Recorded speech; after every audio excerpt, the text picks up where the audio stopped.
Hello, and welcome to STEM Outreach Lesson 1. Have you ever driven down a road and looked down and saw there was a river, train tracks, or another road? Did you ever wonder how you're driving over that river or road? Or better yet, what is keeping you from falling? The answer is a bridge. If you don't know what a bridge is, to put it simply, a bridge is a structure that is built over a river, railroad, or another divide to allow people and vehicles to cross from one side to the other. In order for a structure to be considered a bridge, it must span a divide of at least 20 feet and carry some type of traffic. Let's learn. Some questions I will cover are: how do bridges support load? What are the different bridge types and how they evolved? How are bridges designed? And how to become a bridge engineer. When engineers decide to design a bridge, they're primarily looking for two things: strength and stiffness. A simple way of looking at strength is that strength is related to the strength of materials used, like concrete and steel, while stiffness is related to the shape of the bridge. There are some other considerations like the cost of the bridge, but we'll talk about those later. Look at this car. When a car drives across a bridge, it bends, but the car makes it safely across. Both strength and stiffness are working together. Let's first look at strength. If the bridge does not have enough strength, or if the material of the bridge is not strong enough, then the beam can break. Look at this car made out of styrofoam. It breaks because the material is not strong enough. Another consideration is stiffness. If the bridge shape is not stiff enough, then the bridge can bend and not serve its function. Take a look at this bridge made out of foam. It flexes too much and the car goes in the water. You wouldn't want to cross a bridge like this one. Engineers want to make sure that the bridge is stiff enough and does not bend too much. But how do they do that? Engineers use things like physics, like Newton's law and equilibrium, as well as math, like algebra and calculus. So let's take a look back at a simple bridge and see how all these come together and allow an engineer to design a bridge. First, they determine the loads on the bridge. This includes the weight of the truck, the self-weight of the bridge, and other forces like wind and earthquake and dynamic forces from bouncing and breaking of the truck. Second, they use physics to determine the forces on the bridge. Specifically, they use equilibrium, which is also known as Newton's third law. Third, engineers use calculus to determine the shear and moment everywhere on the bridge. You can think of shear as a pair of forces acting opposite directions. The equation from it comes from calculus. Moment is a force times a distance that is causing a twist or torque. Its equation is also described by a calculus integral. Finally, engineers use more physics and calculus to find the stresses, compression, and tension on the bridge. Under bending, there's compression at the top of the beam, which transitions to tension at the bottom. Here are some of the calculus equations used. In the end, engineers get an equation that tells them stress. This means that the stress at the point is related to the moment, the distance to the point, and the moment of inertia. By looking at the equation, engineers can see how to change stress. 1. Stress is proportional to the bending moment, i.e., the more moment, the more stress on the section, and inversely proportional to the moment of inertia I, which is the shape stiffness of the bridge. The higher the I, the lower the stress. So knowing this tells you how strong the material needs to be. So how strong are the materials? Engineers also do material testing to know how much load the material can carry. Take a look at this test of a concrete cylinder in compression and another of a piece of steel in tension. Through testing, engineers can know how strong the material is. See the graph of the steel video? It plots the relationship between load and deflection. That tells you the stiffness of the material, or its E. But you have to know the strength of the material in compression and tension. Take a look at this test of a concrete beam under bending. See what happened? Concrete is a material that is really strong in compression, but really weak in tension. Under bending, there are tensile forces in the concrete. And once they exceed the concrete's tensile strength, then it breaks. Something we don't want to have happen to our bridges. Okay, so we know how to find the stresses and make sure that the material is strong enough. But how do we make sure the bridge is stiff enough so it doesn't bend too much? Engineers use more physics and calculus to find an equation that would tell them the beam's deflection. With that equation, we can see that the higher the material and shape stiffness, the lower the deflection. But the longer the length, the much higher the deflection. Let's take a closer look at this moment of inertia, I, or shape stiffness. Let's take a look at the rectangular section. The equation for it is BH cubed over 12. That means the more deep the beam, the much more stiff the section, to third power. Engineers have taken advantage of this relationship and designed beams in the I shape, which means they put most of the material on the top and bottom, where it can do most to resist the bending.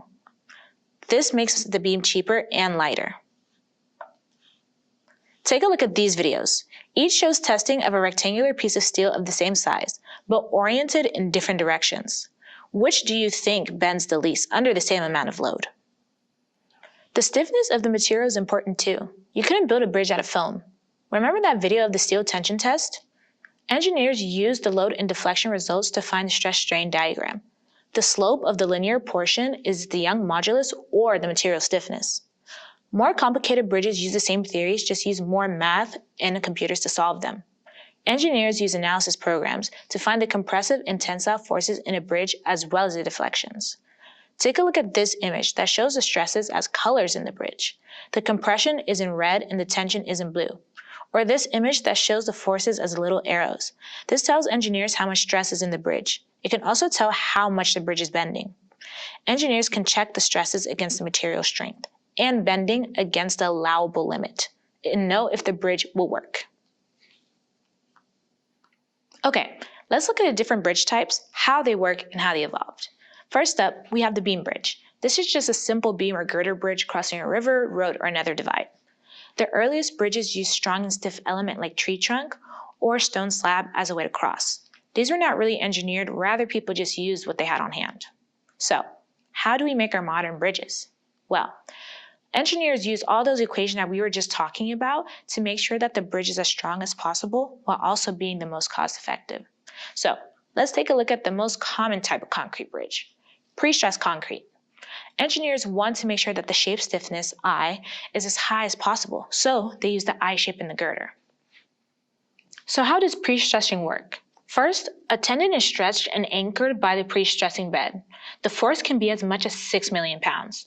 Then, concrete is cast around the tendon and allowed to harden. Finally, the tendon is cut. The tendon tries to stretch back but is now restrained by the concrete. This creates compression in the concrete, and if the tendon's in the bottom of the beam, then the beam actually bends upwards. Engineers call this camber. Steel beams are equally as modernized. For very long spans, like the one of the Missouri River, the beam is made of individual plate girders of pieces of steel welded together. Again, engineers use this efficient I shape for the design. Because steel is as strong in tension as it is in compression, they don't need to use pre-stressing. But the little steel pieces are prone to buckling, like this local buckling or this global buckling. So stiffening plates are welded in place to prevent buckling. All of the modern engineering skills have made pre-stressed concrete and steel plate girders among the most common bridge type we see today, such as the new I-70 bridge over the Missouri River. So we spent quite a bit of time talking about beam bridges as they're the most common bridge type we see today. But what about the other bridge types? What are they and how do they work? First up, we have arch bridges. Arch bridges are one of the oldest bridges and used to be a really common bridge type. To build a long bridge, ancients used masonry, or little pieces of stone that can be placed one at a time, piece by piece. If you tried to build a beam shape out of masonry, it'll most likely break. The masonry was very strong in compression, but very weak in tension. So the ancients had to find a way so that the masonry was all in compression. And the answer was an arc shape. In the arc shape, all the forces traveled down in compression into the ground. If you build an arch shape, then the masonry is working in a way where it's the strongest and will hold this car. This bridge is the same length and uses less Legos, but is able to support the weight of the car. The arch shape means that the material is working in a way that is its strongest and will not break. Take a look at these force arrows. The largest ones are in compression, where the truck is, all the way down to where the bridge is supported. Here are some examples of arch bridges from ancient times to more modern times. Arch bridges are great, but they are still time-consuming to build and require a lot of material. So, in the 1800s, a new material was developed: steel. Steel is very strong in tension and in compression. That, together with new math knowledge, allowed engineers to design truss bridges. Truss bridges are essentially like beam bridges with compression at the top and tension at the bottom. But now those tension and compression cords are at a greater distance apart due to the separated truss members. So the overall shape stiffness is much greater without the need to use more material. But when you remove the material in the middle, you may end up with failures at the joints or buckling along the unsupported compression members. Truss bridges use the idea of triangles, the strongest structural shape. When you push on a triangle, the load goes kind of down to the supports, kind of like an arch. And if you push a square, then it moves and bends side to side. If you push on a circle, it'll squash. So they use triangles as it allows engineers to use the least amount of materials and lower the cost and create the strongest bridge. Take a look at some of these truss types. There are a lot of ways you can join trusses and triangles together. So, how does a truss work? Forces in a truss are kind of like a beam bridge, with mostly compression on the top and tension at the bottom. Then the triangle shapes are connected through the diagonals.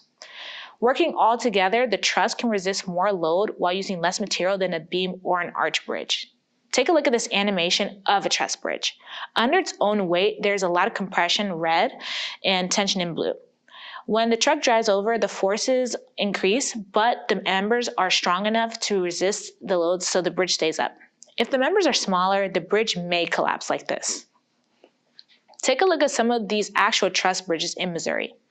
Truss bridges were very common, especially for longer spans all the way up into the 80s, and are still used today. But joining all those little pieces together is very time-consuming and can lead to lots of places where failure can occur. So the truss bridge is losing popularity. Instead, truss bridges are now being replaced by beam bridges, cable-stayed, and suspension bridges. Our next type of bridge are cable-stayed and suspension bridges. Cable-stayed and suspension bridges make use of very high tensile strength wires to support the long bridges. In fact, just one of these strands has a diameter of 0.2 inches and can hold the weight of about 8,000 pounds. That's about 2 cars. And these bridges use a lot of strands. In fact, the Golden Gate Bridge has over 27,000 of them. In these bridges, the load from the truck is carried through the tension cables to the bridge tower and the anchorages that carry it down to the ground. Here are some famous examples of cable-stayed and suspension bridges. We have the St. Musil Bridge in St. Louis, the Golden Gate Bridge, and of course, the longest span at 6,637 feet, the Kanakkale Bridge in Turkey. Okay, so now you know some of the major bridge types and how they work. But how does an engineer decide what to use and how to design it? Let's take a look at the thought process behind bridge design. First, a bridge has to be strong enough and stiff enough to resist the loads. Engineers use codes and standards to tell them how much the load the bridge needs to carry, as well as how strong and stiff materials need to be. Engineers also consider things that would be nice to have or challenges, like how it looks, the cost, what the materials are, sustainability, and constructability. Engineers then weigh all of these factors and determine the best design that balances the needs of the project. Through a lot of analysis and multiple designs, the best design is eventually found. So let's listen to an actual bridge engineer, Brandy Baldwood, as she talks about the new I-70 bridge in Rocheport. Hi, my name is Megan Best, and I'm a student at the University of Missouri. And this is Brandy. Could you tell us a little about yourself? My name is Brandy Baldwin. I'm one of the engineers for MoDOT. Why do we need a new bridge over the Missouri River? So we need a new bridge here over the Missouri River because this structure that we have existing is aging, and it does need some new work in the very near future. So we're trying to get it done before we need to do that work. That work that we needed to extend its life cost about $30 million and was only going to get us about 10 more years. So we took that money and put it into this new bridge, and we're getting a bridge that's going to last us almost a century. So could you explain a little bit about the general process design of the bridge? Like what are the most important things to consider when you're designing it? So a lot of the things we consider when we're designing a bridge, the very first things we look at is how much traffic is going over the bridge. What is the bridge crossing? Are we crossing a body of water? Are we crossing traffic? Or maybe just a dry creek bed? And then there are other things to consider, like the bridge type that we're going to be designing. And can we build the bridge in the same location that it is in? And you also need to think about the subsurface conditions, because a lot of bridge you can't see from the surface. It's underneath the ground level. How do you know if the bridge will be strong enough? So There is a lot of engineering analysis that goes into determining how to design a bridge and know if it's going to be strong enough. So we do lots of calculations. There are lots of engineering code and specifications that engineers and designers have to follow. And they follow those written rules and use a lot of math and science to figure that out. If this interests you, you might want to think about becoming a bridge engineer. A lot of bridge engineers like to figure out how things work, how to make them better, and how to build them. Other skills that an engineer or a bridge engineer would have is that they're good at math and science, that they're good at creative thinking, like coming up with new ideas, great at communication through writing and talking, ability to organize and make connections, get along well with others, determined to get things done and do a good job, and leadership. I hope you had fun today learning about bridges. Now go build a bridge.